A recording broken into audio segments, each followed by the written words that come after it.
Welcome to this ability clinic, where sex education is part of a healthy lifestyle.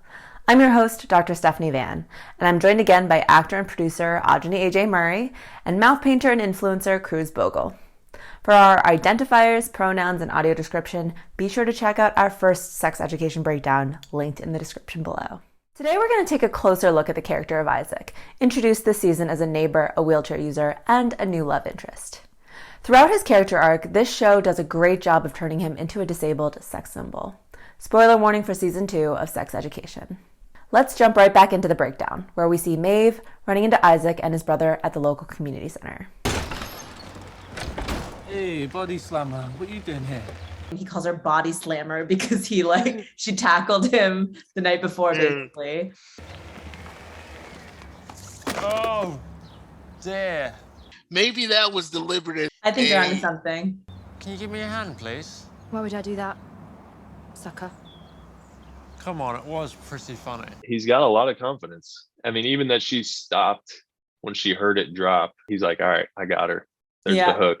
Just reel her in. A lot of people would just keep walking away. So for a lot of people, including myself, it's so easy to struggle with self-confidence, especially when it comes to like dating and stuff. So for him to just kind of go after her is pretty cool. Yeah, it's like, where did he learn that move? Yeah, it must have worked for him before, because just pull that out of nowhere is very risky. Oh, dear. What's this for? Well, come and have a look if you like. He just has this confidence and he has a swagger. Not interested. Except you kind of are. I'm not. Oops.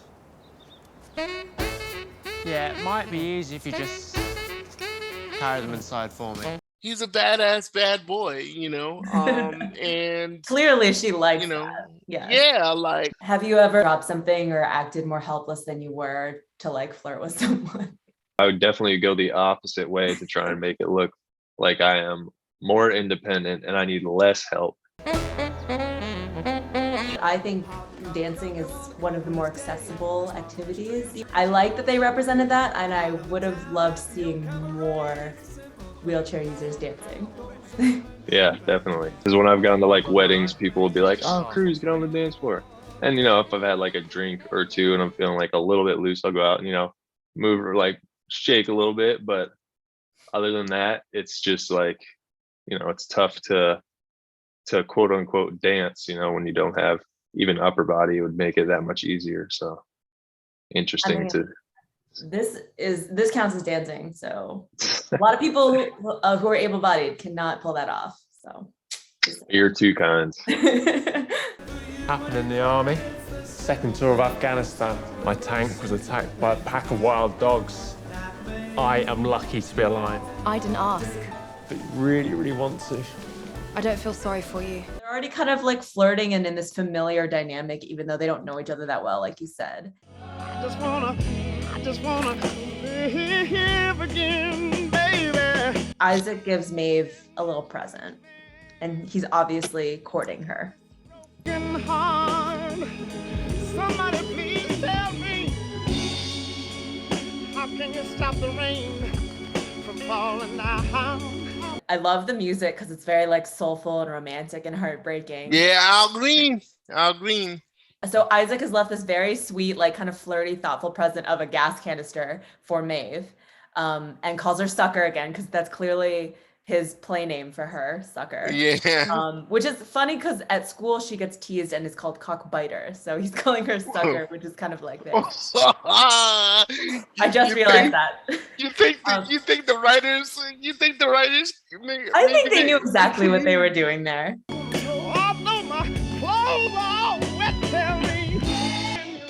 So Maeve just got a text that says, "I'm sorry, Maeve, but I can't see you anymore," from Otis. What's the full context of the text from Otis at the end? Do you know? Otis and Maeve like kind of have feelings for each other because they've been working together, but Otis is dating Alla. Alla knows that Maeve and Otis have something going on. And so Alla was like, Otis, you can't see Maeve anymore. You have to choose me. I don't want this weird like love triangle going on. So even though Otis definitely likes Maeve a lot, he makes the decision to be, fully committed to Alla and text Maeve like, I can't see you anymore. Right. And ruin this nice little smiley moment for her. Can't catch a break. Yeah. I thought you were busy tonight. I am. I'm going to a party. Can I come? No. Sometimes disability through certain circumstances can lead to a lot of isolation. A lot of people with disabilities are at home. You don't know what you're missing. I'm really fun at parties. People can't get enough of me. I thought we were friends now. What made you think that? I'm not spending another night stuck inside with my brother. It's because I have a disability that I'm going to be stuck at home with my brother. Please, like, help me. You can tell he was just kind of like jokingly trying to get the invite by doing that, but still, that just makes me feel uncomfortable. Seriously, my brain's a precious commodity and it's slowly dying from boredom. Don't let it die, Maeve. Please. Please. Oh my God, okay, fine. Do I have time to change my shirt? No. Also, all of our brains are slowly dying. You are not unique. I thought that was real cute and flirty. It was musical because they were going back and forth. And even when he says he's been cooped up, and that is very true, and like a lot of people with disabilities can relate to that. He doesn't make it into a sob story, you know. This is what it is, and I'm just trying to get to this party, Maeve. Like, And I like how Maeve kind of flirts back and gives it back to him. She's acting like, I don't feel bad for you, you know. All of our brains are slowly dying. You are not unique. that kind of attitude is the makings of some good, strong allies. Shout out to good allies, and shout out to you, Dr. Stephanie, because you're one of the most powerful allies that I've seen. So, Oh, thank you, AJ. That means a lot. So Maeve and Isaac finally get to the party, and they realize it's not wheelchair accessible. no, that never happens. Yeah, it's like there's so many relatable experiences in this show. Well, this isn't exactly disability friendly, is it? Yeah, well, you wanted to come, so And you didn't think about the stairs versus wheelchair situation? I'm sorry. Let's just go home. I'm not going home. I'm here to partay. But that does mean you're gonna have to carry me down the stairs. You joking? Does it look like I'm joking? Have you ever showed up at a party and you realized you couldn't get into the party because of stairs? Yes, I just want to say I can often relate. There have been so many kind, nameless people that have helped me or my family or me and my friends in social situations into places that were inaccessible. Hello, kind sir. Would you be so generous as to escort me and my chair down these ridiculous steps? When I feel like I'm being a burden or like asking too much of people, and I just would feel uncomfortable in that situation. Like if I was in that, I probably would have just been like, yeah, maybe I'll just go home. Like it's cool, don't worry about it. As opposed to asking strangers or like butting in and being a little aggressive. Well, I just had a cars No, it's taken off, fine. so I can't. I'm sensing hints of tension here. Did you guys used to go out or something? So, who broke whose heart? Shut up, Isaac.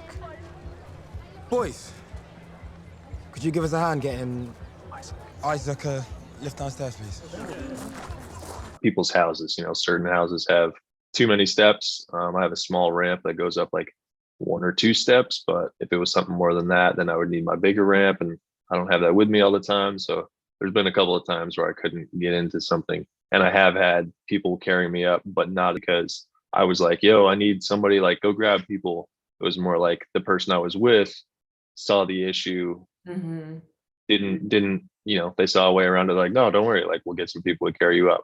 And that's much more of like, to me, an acceptable way and much more comfortable way for the situation to be handled, as opposed to me or whoever being like, yo, like figure this out for me, like make this work for me, In this such a short clip, in this short example, it's really exposing a lot of truths about like how much planning and troubleshooting and like problem solving has to go into if someone who's using a wheelchair is trying to access a place that is not easily accessible. It's really complicated. Or it can be. Yeah, it can bring on a lot of anxiety too, like just you know, where a able-bodied person can be like, oh, like, what's my outfit going to be? Like, that's the biggest question for the night.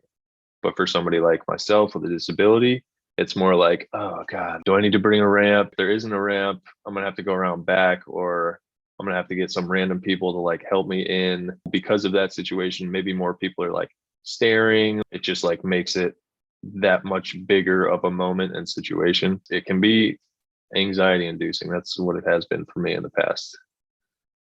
Yeah. Enjoy the party, Isaac. So I'm assuming it was you who was the breaker of hearts. Then. Okay, we're done here. Here they are at the party, just kind of like scoping everyone out. Who is that guy? No idea. This isn't really my scene, to be honest. What's your scene then? I don't know, reading a book somewhere alone. People need people. Is that another NA motivational quote by any chance? No, more of a core value, actually. Who's the intense starey guy? That's Otis. It's his party. Things are a bit weird between us right now. Is he your boyfriend? No. But you wanted him to be your boyfriend? You're not actually psychic, you know. But I'm pretty close, right? Don't tell me. You didn't think he would be my type. No, I think he's exactly your type. I bet he's funny and charming in a sweet, non-threatening way. In fact, he looks a little bit like me, but less interesting. Yeah. I must really be your type. Hiya. This is my friend Isaac. Hiya, Isaac. Why are you in a wheelchair? Babes, no, you're not supposed to. Fine. It was a horrendous incident involving the wind. So it's great that she asked that and that she was that open, and like it didn't, you know, bother her. It wasn't awkward for her at all. It didn't seem awkward for Isaac. That's like the stereotype. Don't stare, don't ask questions. But yeah, that's the only way people learn is by asking questions. I agree with you. Like, it didn't seem like a harmful thing. She wasn't coming from a negative place.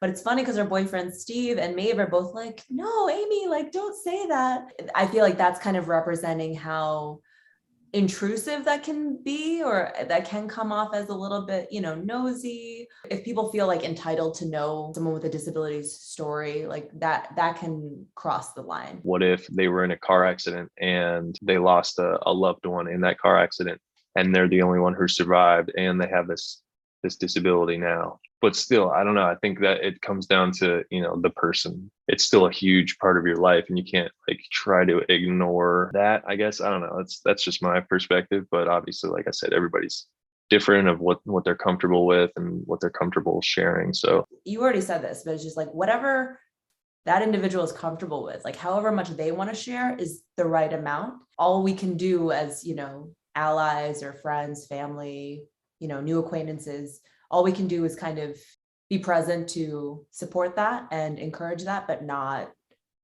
impose or intrude. Hiya, Isaac. Why are you in a wheelchair? Babes, no, you're not supposed to. Fine. It was a horrendous incident involving the wind. personally, I used to kind of want to address my disability immediately with certain people or certain scenarios. At certain times, it was like kind of like the elephant in the room. But as I've become like more comfortable with myself, I'm just like, this is just part of me. So I don't really need to address it. If somebody is interested and they have a question, or I can kind of tell that they're like hesitant or like it's a little awkward, then I'll chime in and say something to try and like kill the tension. Is this helping you get over him?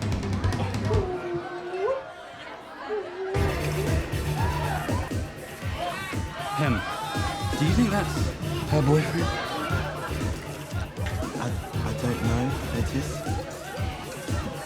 It is a straight vodka. Again, Isaac and we know his flaws. We discussed his flaws, but this dude, Isaac, if I could give you a high five, this dude holds court. Like he holds court. He's the coolest dude in the room. Hey, I'm Otis. Some people call me O-Town. No, they don't. I'm sure they do. Way to go to Isaac. You giving a lot of people out there, a lot of young men and older men, hope and some swagger lessons.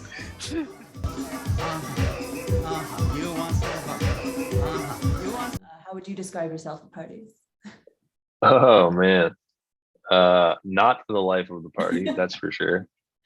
Yeah, I'm more of an observer. I like to sit on the outskirts, not be too deep into, if people are getting a little wild and rowdy, like, which I have been in the heart of parties before, when I was younger, my friends were a little crazier. But yeah, no, I'm more of like a chiller. Let's sit on the outside. I'll observe, I'll giggle and make little comments here and there from over here, but I don't need to be like in the thick of it. That's chill. That's chill. I think we would get along at a party. Yeah. If you think Isaac's got more game than O-Town, hit that like button and subscribe to this ability clinic. Hit the bell icon to turn notifications on so you know when our next breakdown drops. In the meantime, I hope you'll stick around and watch another one of our videos. Thank you for watching, listening, and learning.